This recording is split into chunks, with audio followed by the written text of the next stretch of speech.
Hello everyone, this is Lone Star Lawman with one of my informal videos again. Today we're going to switch things around a little bit. Instead of doing the usual gun review, I'm going to talk to those 22 million new gun owners that we've gotten since 2020 when the pandemic started. And I want to go over with you some things about different trigger systems and how to use them and how to get used to them. Now, I know when it first started, the pandemic, and people started buying guns like crazy and buying ammo, I know most of them people bought the striker fired. So I'm going to go over that one first, and then I'll move on to others. Reason why I'm going on showing you a whole bunch of new ones, or different ones I should say, is that I know most of those gun owners probably have moved on now, or been looking to move on now, to some kind of different trigger system, or maybe even get a good gun collection going of different types of trigger systems so you'll know how to use them. So I'm starting off with the Glock, of course. The Glock is, I think, probably the #1 selling personal defense handgun in the United States, I would think. There might be a few differences with that. But the Glock has, and always has had, what is known as the safe action trigger system. And it is a striker fired system. What does that mean? Well, it is just a cocked, spring-loaded firing pin that when you pull the trigger here, it releases the spring and the firing pin, and that's what makes it work. It's very simple, it's very direct. A lot of people like them more than the hammer fired, but we'll go over those too. Okay? All right. Let's make sure this thing is safe. Yeah, it's safe. Empty. Okay. Now, the safe action trigger on all the Glocks have this little thing that's sticking out from the triggers. You can see. See if I can show you that a little bit. There you go, for those that haven't seen it before. See how it sticks out a little bit? Okay. Well, that's supposed to be a safety, but what it does is once you put your finger, your hand around there, get a nice good grip. This is the Glock 19, by the way. This is a Gen 4, 9mm. And you put your finger in there, and there's not much take-up right there. That's why they call it a safe action, because it doesn't get any resistance till you come to there. And this one really doesn't take much at all. This gun's been fired a lot, so that's probably why. So I'm going to show you how it shoots. Okay, I'm going to try to do this. You'll hit a wall. When you get this little plate, you hit a wall, and then keep pressing, and boom, it goes. When it resets, some of you people who want to know about reset may not know about reset. Most gunners do. I had the trigger held back still, and I'm going to let it go forward, and you'll hear an audible click, hopefully. You hear that? Okay. Once you reach that point, you're good to fire off another round. So boom. It goes back and loads another one with the ejection of the last round, and then you do it again. Reset.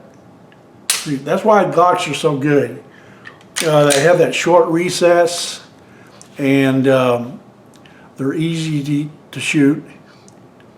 And as long as you're doing having good breath control, and you're got a good grip on the gun, which for me, and I always have used the thumbs forward method. Stick your hand in there, thumbs forward, wrapped all the way around the gun. I'm sorry.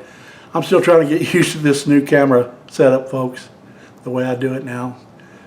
Okay, and it should look something like that. Some people do the thumbs crushed grip, which is this. Put it down and they crush it.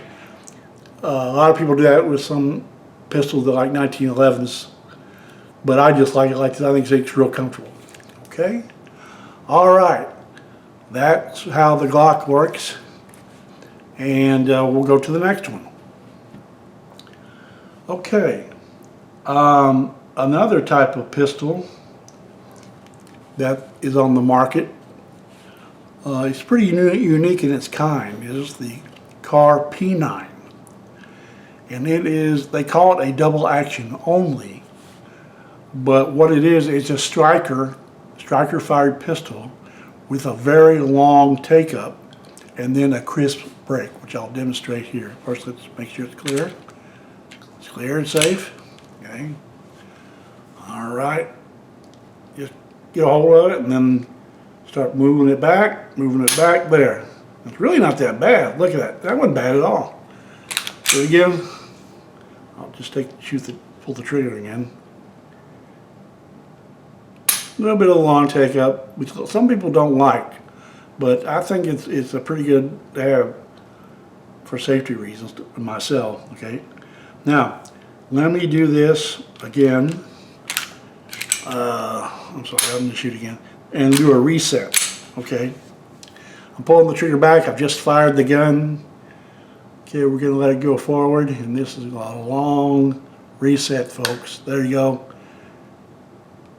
The P9 here, it seems to be shorter than some of the other models I've had. I had a P9 at one time. I mean a PM9, but that seems to work pretty good. But that's your long double action. The only way to do those is just a long continuous pull. Okay, long continuous pull till it breaks.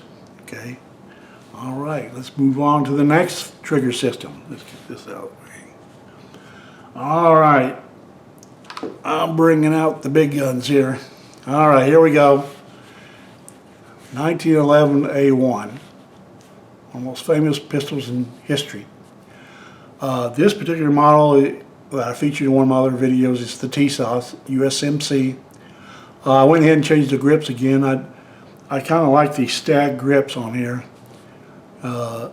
This kind of gives it a southwestern flavor to me, like Texas Rangers would carry. And Texas Rangers did carry 1911s and had grips similar to this, so that's why I like it. Okay, but anyway, that aside, I'll talk about the trigger system.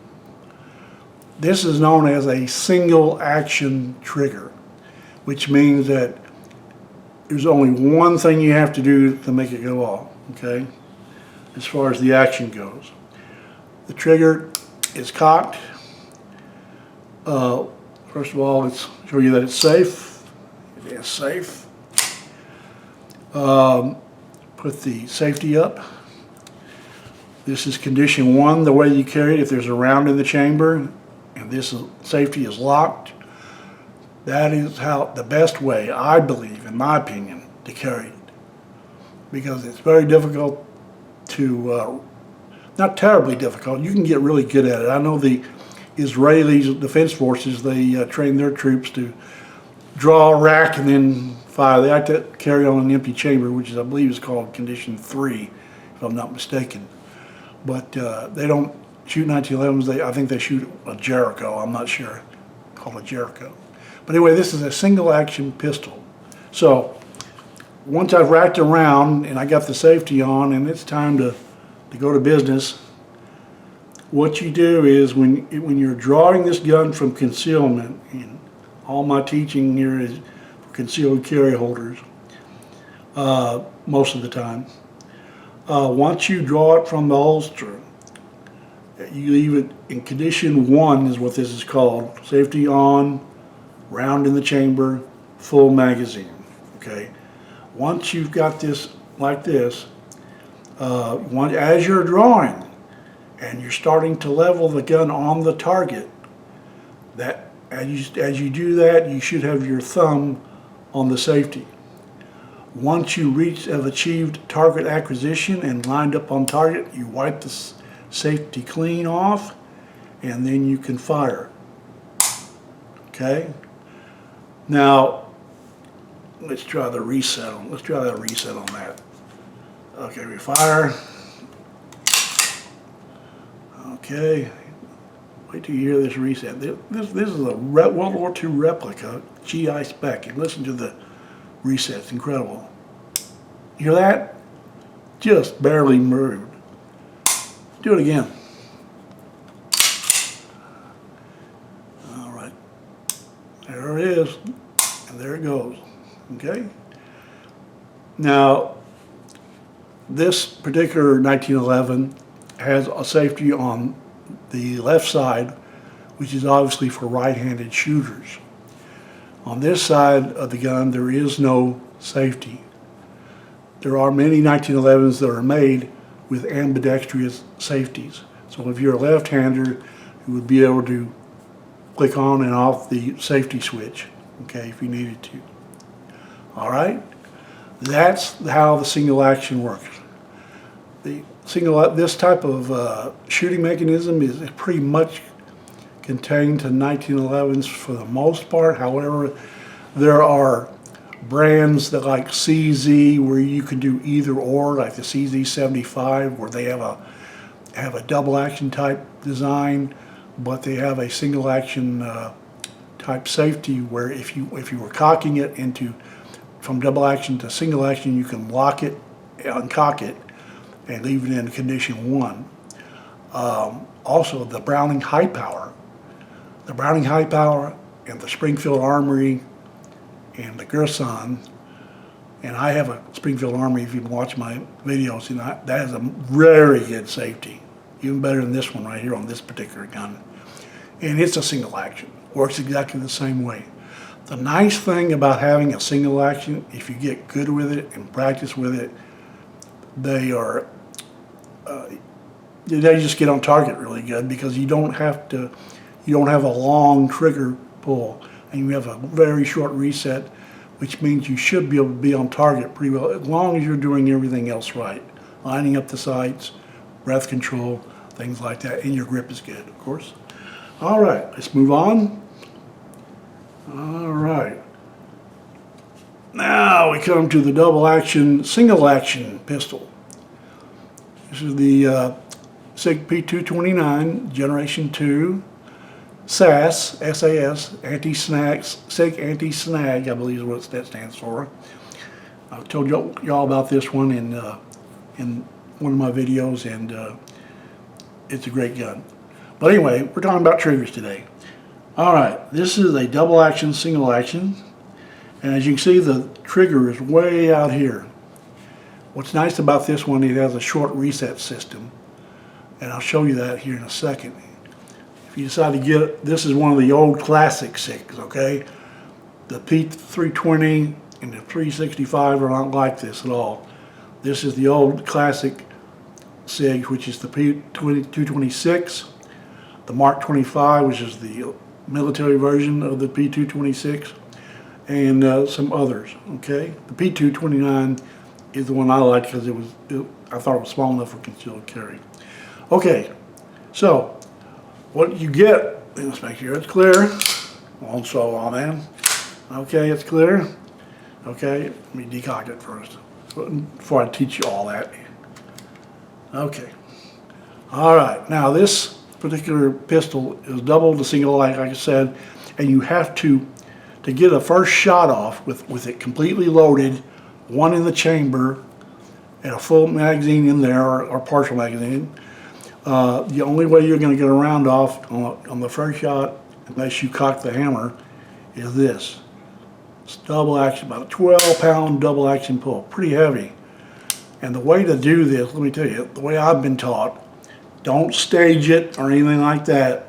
Just roll it like you're rolling a tire. Just go. Nice, steady, go. Okay. Once it fires the first round, it will now be in single action mode. So, see how the hammer is, trigger is back, and the hammer is back. It's in single action, similar to that 1911 we were just looking at. So, you pull the very light trigger. This trigger has maybe 4 pounds on it. And so you pull the trigger, and then it will recycle and reset like this. Boy, see how slow, sharp and short that reset is. That's why it's called the short reset system. Okay, let's shoot it again. One more time for the reset. And once you get to the reset point, when you're shooting a gun, you're ready to go. If I want to keep going, I'll just pull the trigger again from this point. If I say, okay, I've got maybe 4 or 5 rounds in it, whatever amount I have in it, I say to myself, well, I don't want to shoot anymore for right now. So I just take my finger off the trigger and go to what this lever is the decocking lever. The best way to do that when you're doing the thumbs forward with me anyway, make sure they're not tangled up. Get this out of the way, use your left thumb or weak hand, and pull it down and it knocks it down. Let me do that again so you can see it on camera better. Here's the paddle. There you go. And see, you notice that the trigger came back out. So now it's back in the double action mode. So that's how that particular one works. A lot of people don't like to double the single action. It just, like any trigger system, it takes getting used to. It's a training issue. If you train with it, you'll get good with it as long as you're doing all the steps properly. Okay, I've got one more gun for you. Yes, folks, a double action revolver. The only thing is, this is a double action only. I don't have a double action with a hammer on it, that's exposed anyway. This is my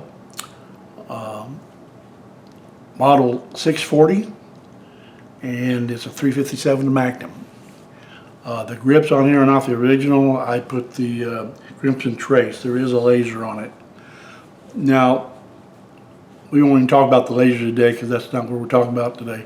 But the grips on here are pretty good. Make sure we're all empty. There we go, we're all empty. There you go.